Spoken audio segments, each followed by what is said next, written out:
కాంగ్రెస్ ఇచ్చిన 6 గ్యారెంటీలు ఎక్కడ పోయాయని ప్రశ్నించారు కేంద్ర మంత్రి కిషన్ రెడ్డి. ఏ వర్గానికి న్యాయం చేశారో సీఎం సమాధానాన్ని చెప్పాలన్నారు. తెలంగాణ ప్రజలకు రేవంత్ రాహుల్ గాంధీ జవాబు చెప్పాలని అన్నారు. కేసీఆర్ పోయి రేవంత్ రెడ్డి వచ్చాడని, గులాబీ జెండా పోయి హస్తం జెండా వచ్చింది తప్ప తెలంగాణలో ఎలాంటి మార్పు రాలేదన్నారు. పార్టీ ఫిరాయింపుల్లో కూడా ఎలాంటి మార్పు రాలేదన్నారు. ఇచ్చిన హామీలను మరచిపోయారని విమర్శించారు.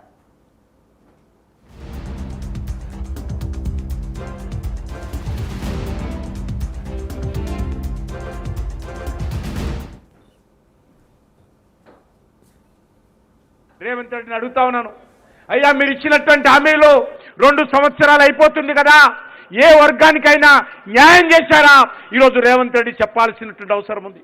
మీకు తెలంగాణ ప్రజల మీద విశ్వాసం ఉంటే, మీరు ఇచ్చినటువంటి గ్యారంటీలు అమలు చేశారనుకుంటే, ప్రజాస్వామ్యం మీద విశ్వాసం ఉంటే, ఈరోజు తెలంగాణ ప్రజలకు ఖచ్చితంగా రేవంత్ రెడ్డి, రాహుల్ గాంధీ జవాబు చెప్పాల్సినటువంటి అవసరం ఉంది.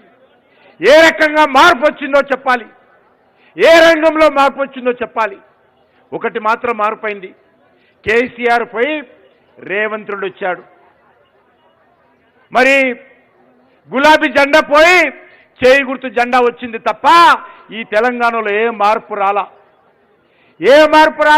పరిపాలనలో మార్పు రాలా, దోపిడీలో మార్పు రాలా, అవినీతిలో మార్పు రాలా, ప్రజలకు ఇచ్చినటువంటి హామీలు అమలు చేయడంలో మార్పు రాలా, ఏ రంగంలో కూడా మార్పు రాలా, చివరకు పార్టీ ఫిరాయింపుల్లో కూడా మార్పు రాలేదు. రేవంత్ రెడ్డిని అడుగుతా ఉన్నాను, అయ్యా మీరు ఇచ్చిన